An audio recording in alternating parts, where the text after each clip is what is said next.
여러분 안녕하십니까? 제로기니 말아보노 제17과 서울 구경 소레디 사바이리고 파마보노 에러 강신 데이베가 제17과 소로 칸사크니 서울 구경 소로 소묘고 레빠지슈레 아장리 파마보노 에러 뻥마지 메소네베 디 바스카이 보노 나타라우 시멘 되네 뻥마디 참미야우 바스카 뻥이네 비인비마 소묘 보노 뻥아네 와니레 ဆိုတော့ဒီအကြောင်းလေးဖတ်မှာပေါ့နော်အဲ့တော့အရင်ဆုံးခြေလို့စာပိုက်နားလည်အောင်ဖတ်ကြမယ်ပေါ့နော်ဆိုတော့ပထမစာကြောင်းကကြတော့나는 오늘 친구와 같이 서울 시내를 구경하는 서울 도심 선남버스를 탔다. 도심 선남버스 ပေါ့နော်အဲ့ဒါဒီနေ့ငါကတော့ပေါ့နော်ဒီနေ့တငယ်ချင်းနဲ့အတူတူပေါ့နော်ချင်းကူကကြည်တငယ်ချင်းနဲ့အတူတူစောရှိနေကျတော့ရှိနေဆိုတာကမြို့ထဲကိုပြောတာဒီ downtown ကိုပေါ့နော်အဲ့တော့စိုးမြို့ရဲ့ဒီမြို့တဲ့ area တွေကိုပေါ့နော်ကူကြောင်းဟာနဲ့လက်ပဲကြည့်ရှုတဲ့ဒီစောဒိုရှင်ဆွန်နန်ဘော့စ်ဒိုရှင်ဆွန်နန်ဘော့စ်ဆိုတာကကြတော့ဒီမြို့ပတ်ကားပေါ့နော်မြို့ပတ်ဘတ်ကားလို့ပြောမှာပါစိုးမြို့ကိုပတ်တဲ့ဒီမြို့ပတ်ဘတ်ကားကိုစီးခဲ့ပါတယ်တဲ့နောက်တစ်ခုကကြတော့ e-bus နဲ့ဒီ bus ကားကတော့ 오전 9시부터 ဒီမနက်ခင်း9နာရီကနေပြီးတော့밤 9시까지ည9နာရီအထိ다니는데တွာလာနေတာပေါ့နော်ဒီလှည့်ပတ်နေတာ표를 한 번 사면 ဒီမှာပါတဲ့ဖြူဆိုတာလက်မှတ်ပေါ့နော်လက်မှတ်ကို한 번တစ်ချိန်사면ဝယ်လိုက်ရင်ဒီ하루 종일 이용할 수 있다. တနေ့ကုန်အသုံးပြုလို့ရတယ်ပြောချင်တာလက်မှတ်တစ်စောင်ဝယ်လိုက်ပြီဆိုရင်တနေ့ကုန်ထိုင်ပြီးပတ်ပြီးလိုက်စီးလို့ရတယ်လို့ပြောချင်တာပေါ့နော်နောက်ပြီးတော့ဟန်နဲ့ထပ်ပြီးတော့ခုံညူဤတဲ့သူခုံညူဤဆိုတာကတတွဲတယ်နော်ခုံညူဤဆိုတာက public holiday အများပြည်သူအားလည်းရုံးပိတ်ရဥပမာကျလိုမြန်မာမှာဆိုတချင်လူမျိုးပေါ့နော်ဒီလိုမျိုးအများပြည်သူအားပိတ်ရက်မှာလေးပဲထားစုဤဆို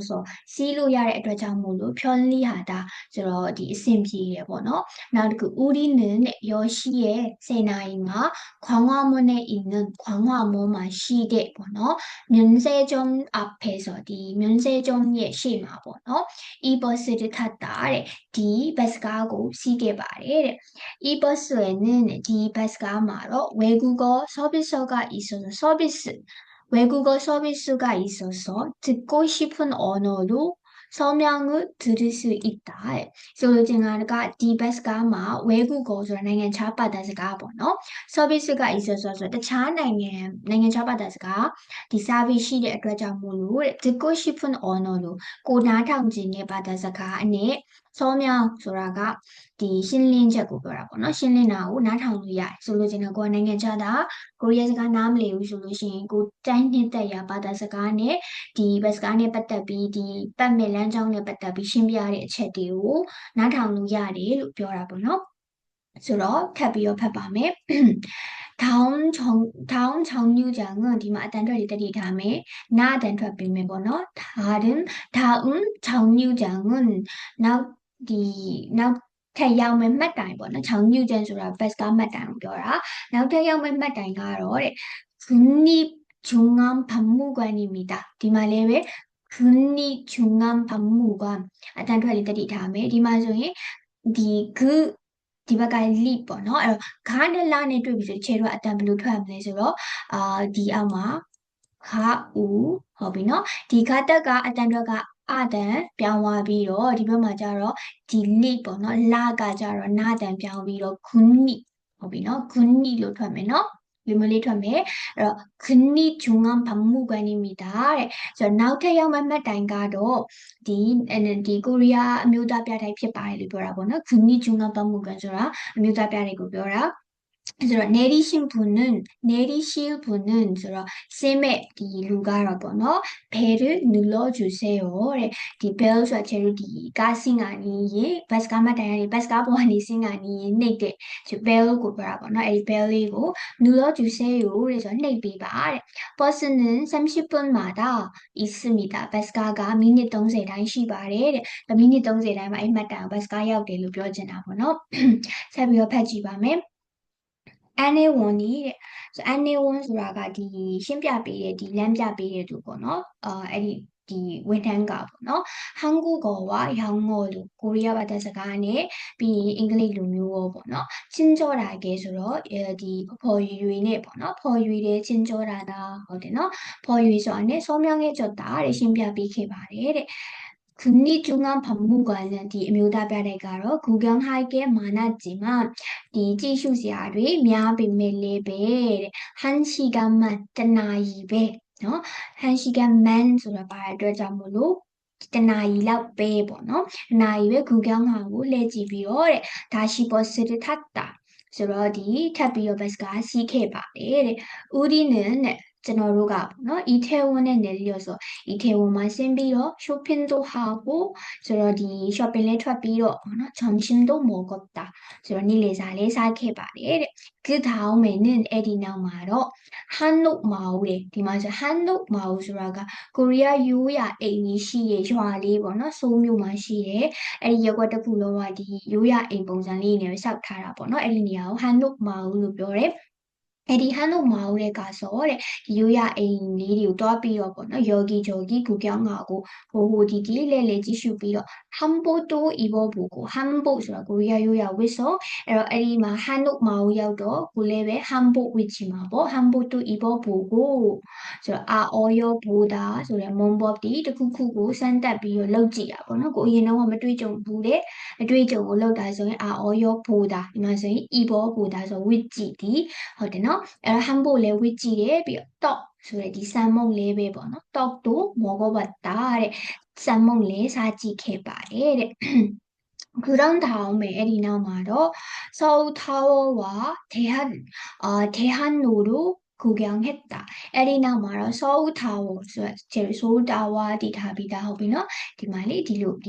디타와라는 유도라노 에리 서울타워와 대학로 디말의 일루의 제로가 대한로를 답이하면 우범마 마테 번호 그나롱아 제로 표답이다 간에 라네 뚜비소도시 제로 가디 바병검레 အဲ့ပြောင်းသွားတော့ 대한 ဒီမှာလိုကကြတော့노ပေါ့အတန်ထွက်ကိုပြောတာနော်စလုံးမောကဒီတိုင်းပဲရေးရမယ်အဲ့တော့ 대한노도 구경했다 ဒီမှာ 대한노ဆိုတာကကြတော့ 대학 တစ်လုံးချင်းဆို 대학ဆိုတာတက္ကသိုလ် 노ဆိုတာလမ်းကိုပြောတာပေါ့နော် ROAD road လမ်းကိုပြောတာအဲ့တော့ဒီတက္ကသိုလ်လမ်းပေါ့နော်မြန်မာပြည်မှာဆိုရင်ဒီတက္ကသိုလ်ရိပ်သာလမ်းလိုမျိုးပေါ့နော်တက္ကသိုလ်လမ်းကိုပြောတာလမ်းနာမည်ပေါ့နော်အဲ့တော့အတန်ထွက်ကတော့ 대한노도 구경했다 ဆိုတော့ 디 소다와네 대한노를 도와비어 지케를 표현하거나 앞서서 빨리 봐봐요. 하루에 버스나 지하철을 여러분 갈아타고 하루에 뜬일에 번호 버스나 버스가 왜 피피 지하철 미역이 다왜 피피 번호 여러분 쟁야서 번호 갈아타다 소라가 뺨비로 시작 ဟုတ်တယ်နော်ယင်တွေကိုပြောင်းစီရ bus ကတစ်ဆင့်နှစ်ဆင့်သုံးဆင့်ပြောင်းစီရဒါမျိုးပေါ့နော်အဲ့တော့ဒါမှမဟုတ်လည်း bus ကစီးနေနဲ့ကြီးဟာချောပြောင်းစီရပေါ့နော်ဒီလိုမျိုးယင်ကိုပြောင်းပြီးစီးတာပေါ့နော်အဲ့တော့ခါရထာကိုပြောင်းစီးပြီးတော့တဲ့여기저기를 오고디디 구경하기가 랩지슈고가 짜러 뭐너 어려운데 카비멜로 뭐너 도심선한 버스가 있어서 편리했다. 그나롱아 뮤바데 가시에 도장모로 SMP게래 다음에는 나우트체마소에너 뭐너 다른 코스도 구경하고 싶다. 차 코스 디마 코스라가 코스고 뭐라 COU RSE course ပေါ့နော်တခြား လမ်းကြောင်းပြောချင်တာ bus ကားလမ်းကြောင်းပြောချင်တာနေမှာပေါ့နော်အခုတွားနေတဲ့ဒီလမ်းကြောင်းတိုင်းမဟုတ်ဘဲနဲ့ပေါ့နော်တခြားလမ်းကြောင်းဒီတခြား course ကိုလည်းပဲဒီတွားပြီးတော့လေ့လာခြင်းနဲ့ကြည့်ရှုခြင်းနဲ့လို့ပြောတာပေါ့နော်အဲ့တော့ဒီဟာလေးကိုခြေတို့ကပြန်ပြီးတော့အစအဆုံးပေါ့နော်ဖတ်ကြည့်ပါမယ်ဘက်ကင်ခြေဒီဟာလေးတွေအရင်ဖြတ်လိုက်ပါမယ်တအားရှုံနေလို့ပါ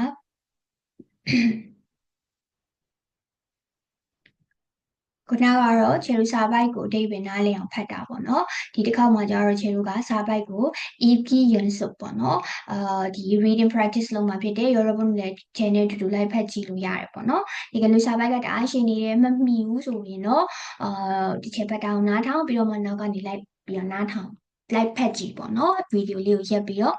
제가အခုဖတ်ပါမယ်그럼 시작하겠습니다 제 17과 서울 구경 나는 오늘 친구와 같이 서울 시내를 구경하는 서울 도심 순환버스를 탔다. 이 버스는 오전 9시부터 밤 9시까지 다니는데 표를 한 번 사면 하루 종일 이용할 수 있다. 또한 공휴일에도 탈 수 있어서 편리하다. 우리는 10시에 광화문에 있는 면세점 앞에서 이 버스를 탔다. 이 버스에는 외국어 서비스가 있어서 듣고 싶은 언어로 설명을 들을 수 있다. 다음 정류장은 국립중앙박물관입니다. 내리실 분은 배를 눌러주세요. 버스는 30분마다 있습니다. 안내원이 한국어와 영어로 친절하게 설명해줬다. 국립중앙박물관은 구경할 게 많았지만 1시간만 구경하고 다시 버스를 탔다. 우리는 이태원에 내려서 쇼핑도 하고 점심도 먹었다.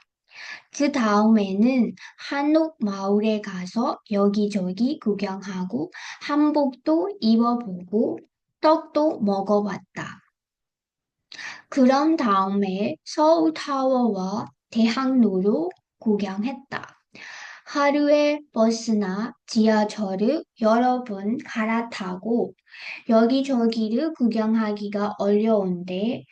도심 순환버스가 있어서 편리했다. 다음에는 다른 코스도 구경하고 싶다. 네, 여기까지입니다. 다가로 제로 사바이파다 번호. 에라 비에나마 제로가 사비오도아메.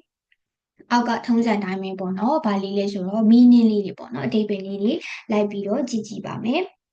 ဆိုတော့ပထမတစ်ခုကခြေကနာပြောတယ်ဒိုရှင်းစွန်းနံဘော့စ်ဆိုတော့ဒါကဒီ city rotating bus ဆိုတော့ကိုယ်နဲ့ခြေပြောသလိုပဲမြို့ပတ်တဲ့ကားပေါ့နော်မြို့တစ်ပတ်ပတ်ပြီးတော့သွားတဲ့ကားပေါ့နော်အတန်းထွက်ကဒိုရှင်းစွန်းနံဘော့စ်ဟုတ်ပြီနော်ဒါဆိုကြည့်ပါဒိုရှင်းစွန်းနံဘော့စ်ဟုတ်ပြီဒီတစ်ခုပြီးတော့နောက်တစ်ခုက하루 종일 하루 종일ဆိုတာတနေ့ကုန်လို့ပြောချင်တာပေါ့နော်တနေ့လုံးကိုပြောချင်တာဥပမာပေါ့ 아무것도 안 하고 하루 종일 누워 있어요. 그래서 밤마멜로 베네 드니고 그다음에 레니 라이데 다미오 벼지나 보노 하루 종일 드니고 나두가 자로 광화문 광화문 소라가 들어 코리아 마시데 보노 디나메지니야တခု 보노 디난도 케이팝 카니야 보노 광화문 나메 거래 보노 나두가 자로 디 면세점 면세점 소라가 제일 그날가 사바이테마 바래 바바레서 duty free shop ပေါ့နော်သူအခွန်ပေးကြမလို့ချေပုံမှန်အဖြစ်ဒီဈေးဝယ် city mart တွေမှာပဲဖြစ်ဖြစ်ပေါ့နော်ဒီအေးဝယ်တောင်းမဲ့ဖြစ်ဖြစ်ချေတို့ကလေဒီဘယ်လိုပြောမလဲ customer ကနေပြီးတော့လေ commercial tax သဘောမျိုးပေါ့နော်ပေးရတယ်ပေါ့နော်အခွန်ဝယ်ရတယ်ကိုဝယ်တဲ့ပစ္စည်းရဲ့ကုန်ကြစရိတ်ထက်အဲ့ဒီပုံမှာကဒီဝယ်တဲ့အခါမှာအခွန်ဆောင်ရတာလေးရှိတယ်တစ်စိတ်ကောင်းလေးကပ်ပြီးဆိုင်ကနေပြန်မယ်အဲ့ဒီအခါမှာဒီမြွန်းစိတ်ကျုံမှာဝင်ကြအဲ့လိုမျိုးအခွန်ပေးကြမလို့ပစ္စည်းအကုန်ကြစိတ်တိုင်းပေးရုံပဲဒါပေမဲ့အဲ့လိုဆိုင်တွေမှာဘယ်လိုပစ္စည်းရောင်းလဲဆိုတော့ဒီ branded ပစ္စည်းရောင်းတာတွေများတယ်အများအားဖြင့်တော့မြန်မာပြည်မှာဆိုရင်လေစိတ်မှာပဲ duty free shop တွေကရှိတယ်ပေါ့နော်သူတို့နိုင်ငံမှာတော့ဒါမြို့ထဲမှာလည်းရှိလို့နေမှာပေါ့နော်နောက်တစ်ခုကကြတော့ service ဆိုတာကကြတော့ဒီ service ကိုပြောတာနောက်တစ်ခုက honorက language ဘာသာစကားဒါခြေလို့သိပြီးသားနောက်တစ်ခုကကြတော့အတန်တွဲလေးတတိထားမယ်국립중앙박물관ဟုတ်ပြီနော် 국립중앙박물관ဆိုတာက ကိုရီးယားအမျိုးသားပြတိုက်ကိုပြောတာနောက်တစ်ခုကကြတော့ 안내원ဆိုတာဒီကားပေါ်မှာပါလာတာကျွန်တော်ဒါကတော့ guide ပေါ့ tour guide သဘောမျိုးပေါ့ဒီတိုင်းဆိုရင်လည်းပဲဒီတစ်ခုခုပေါ့ information center information counter မှာအလုပ်လုပ်တဲ့သူမျိုးပေါ့နော်ကိုမသိရရှင်တော့မေးလို့ရတဲ့ဟာမျိုးပေါ့နော်အဲ့လိုမျိုးဝန်ထမ်းကို 안내원 လို့ပြောရဲပေါ့နော်နောက်တစ်ခုကကြတော့ 이태원 제로 TV가 코리아의 디 니야တနေရာ ပေါ့နော်နောက်တစ်ခုကကြတော့ 한옥마을 저거는 제 뼈들로ပဲ디 코리아 유야 앵리 시대 쇼하 ပေါ့နော်အဲ့လိုမျိုးတွေခေါ်တာအဲ့ရက်ကွက်တစ်ခုလုံးက 코리아 유야 앵리 တွေနဲ့ပဲစောက်ထားတာပေါ့နော်နောက်တစ်ခုကကြတော့ 서울 타워ဆိုတာက 서울 타워နောက်တစ်ခုကကြတော့ 대학로 저거는 대학란 ကိုပြောတာပေါ့နော်တက္ကသိုလ်လမ်းဆိုပြီးတော့ပြောတာဆိုတော့ဒီအထိကဒီခြေတို့က meaning တွေပေါ့နော်စလုံးပေါင်းတွေ meaning တွေကိုပါဒါထပ်ပြီးတော့ 여러분과 탔어 လေ့လာထားပါ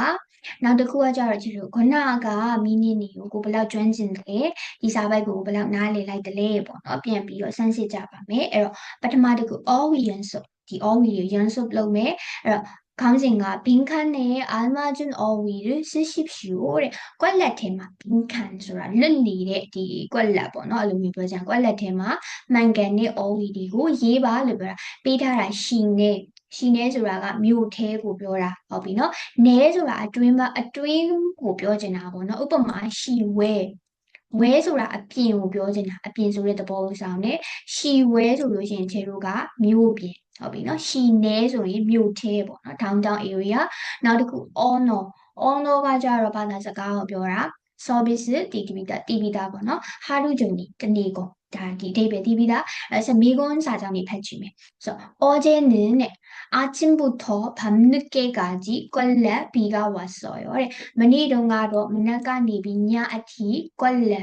မိုးတွေရွာနေခဲ့တယ်မနက်ကနေညအထိဆိုတော့ဘာဖြစ်မလဲဆိုတော့တနေ့ကုန်ပေါ့하루 종일 어제는 아침부터 밤늦게까지 하루 종일 비가 왔어요. 두개 사장집에 그 음식점은 음식점 소라가 디ဘယ်လိုပြောမလဲစားတောက်ဆိုင်ကိုပြောတာပေါ့နော်ဒီစားတောက်ဆိုင်ကကွက်လပေါ့နော်ကွက်လက်ကဆိုတော့ကဘာလို့ခြေလို့ပါရှေ့မှာနောင်ပါမှာပေါ့ကွက်လက်ကဂျိုအားဆိုကောင်းလို့တဲ့ဟန်ဆန်စားရမ်ကြိမှန်နာရောအမြဲတမ်းလူတွေများနေတယ်အဲ့ဒီဆိုင်ကဘာကောင်းရလဲအရသာကောင်းနေလို့လားတခုအရသာဒီမှာမပါတော့ကြည့်တော့ service ကောင်းနေဆိုရင် customer တွေစိတ်ကြည်နေကြမှာပဲအဲ့တော့ service ခြေလို့အသက်မပါတော့ခါကိုရွေးမယ်အဲ့တော့ service ကဂျိုအားဆိုဟန်ဆန်စားရမ်ကြိမှန်နာရောဟုတ်ပြီနော်နောက်တစ်ခုစောဦးကွက်လက်ပေါ့နော်အဲ့တော့ဒီရှိမှလည်းခြေတို့ကနောင်ပါမှာပေါ့နော်ပါနေတော့ဒီစောမျိုးရဲ့ကွက်လက်ကတော့တဲ့ခြားကမာနီဒါညောဆိုခြားဆိုတာကားပေါ့နော်ဒီကားတွေကအများကြီးတွာလာနေကြလို့နေဆိုတာအမြဲတမ်းလို့ပြောချင်တာပေါ့နော်교통이 복잡합니다 교통ဆိုလမ်းမဆက်သွယ်복잡하다ရှုပ်ထွေးသည်ပေါ့နော်ကားလမ်းပိတ်တယ်ကားတွေပိတ်တယ်လို့ပြောချင်တာအဲ့တော့ဘာဖြစ်မလဲဘယ်လိုနေရာမှာကပိတ်မြို့ထဲလိုနေရာမျိုးပေါ့အဲ့တော့စောဦးရှိနေမှာအတတ်မပါတဲ့ခြေတော့ဘာရွေးမလဲနုံကိုရွေးမယ်အဲ့တော့စောဦးရှိ내는 차가 많이 다녀서 늘 교통이 복잡합니다တဲ့နောက်တစ်ခု다른 나라의တခြားနိုင်ငံရဲ့ကို우주ဆိုတော့ကို자 배우고 싶으면 대차리တင်လေ့လာချင်တယ်ဆိုရင်그 나라 문화에도အဲ့ဒီနိုင်ငံရဲ့문화ဆိုယဉ်ကျေးမှုပြောတာယဉ်ကျေးမှုကိုလည်းပဲ관심을 가져야 합니다. အဲ့ဒီနိုင်ငံရဲ့ယဉ်ကျေးမှုကိုလည်းပဲစိတ်ဝင်စားရပါမယ်. 관심을 가지다ဆိုတာစိတ်ဝင်စားရှိတယ်လို့ပြောချင်တာပေါ့နော်. အဲ့တော့ဆိုတော့ဘာဖြစ်မလဲ honor ပဲကျန်တော့ honor ဘာသာစကားအတတ်မပါတော့ခြေတော့ဘာရွေးမလဲကိုရွေးမှာပေါ့အဲ့တော့다른 나라의 언어를 잘 배우고 싶으면 그 나라 문화에도 관심을 가져야 합니다. ဟုတ်ပြီနော်ဒီရမယ်အောက်ကိုဆက်ပြီးဖတ်ကြည့်မယ်ခြေတို့က 맞게 연결하십시오. မှန်ကန်စွာနဲ့ဒီမှာတွဲဖက်ပေးပါပေါ့နော်ဟိုဘက်ဒီဘက်လှမ်းပြီးတွဲပေးမယ်အဲ့တော့ပထမတစ်ခု han လို့တီးပြီးသားကိုရီးယားရိုးရာအိမ်နောက်တစ်ခု hanbok ကိုရီးယားရိုးရာအင်ဂျီဝတ်စား한식ကိုရီးယားအစားဟုတ်ပြီနော်အဲ့တော့ 한지ဆိုတာကကိုရီးယားရိုးရာစာရွက်ကိုပြောတာသူတို့နိုင်ငံမှာအရင်တော့သူတို့ကိုယ်တိုင်လုပ်တဲ့စာရွက်ရှိပေါ့ပကြီးဆွဲရင်သုံးတာဖြစ်စီပေါ့နော်ရိုးရာစာရွက်တွေရှိတယ်အဲ့ဒါဟိုဘက်ဒီဘက်ကဟာနေတွဲပြရမှာအဲ့တော့ဖတ်ကြည့်မယ်한국의 전통 옷ကျွန်တော်ဒီမှာပါတယ်전통ဆိုတာ traditional ရိုးရာကိုပြောတာနော်အဲ့တော့ 한국의 전통 옷ကိုရီးယားရဲ့ရိုးရာအင်ကြီးဆိုတော့ဘာဖြစ်မလဲခြေတို့က한복ဖြစ်မှာပေါ့အဲ့တော့သူနဲ့တွေ့ပေးလိုက်မယ်နောက်တစ်ခုကကြတော့한국의 전통 종이ဆိုတဲ့ခြေတို့ဘာပြောရလဲဆိုတော့စက်ကူကိုပြောတာအဲ့တော့ကိုရီးယားရဲ့ရိုးရာစက်ကူဆိုတော့ဘာဖြစ်မလဲ한지ဟုတ်ပြီနော်နောက်တစ်ခုကကြတော့한국의 전통집ဆိုတာအိမ်ဆိုကိုရီးယားရိုးရာအိမ်ဆိုတော့ဘာဖြစ်မလဲ한옥ဖြစ်မယ်နောက်တစ်ခုဆက်သွားမယ်한국의 전통 음식 코리아의 요야 아사아사 ကိုဘာပြောမလဲ한식 ကိုရီးယားအစားအစာလို့ပြောမှာပေါ့ ဆိုတော့ဒီရမယ်လို့ဒီနေ့အဲ့တော့ဒီနေ့ဒီ chapter ကကျတော့ဒီလောက်ထိပဲပေါ့နော်ဒီမှာဒီပြီးသွားပြီနောက်ဗီဒီယိုမှာကျတော့ကျအခန်းဆက်ရှိကိုဆက်ပြီးတော့ဖတ်ကြမယ်ဆိုတော့ဒီနေ့ဒီစာပိုက်လေးကိုနားလည်ပြီးတော့လေ့ကျင့်ခန်းနေလေးပဲရမယ်လို့ထင်ပါတယ်여러분 끝까지 봐주셔서 감사드립니다 그럼 우리 다음 영상에서 또 뵙겠습니다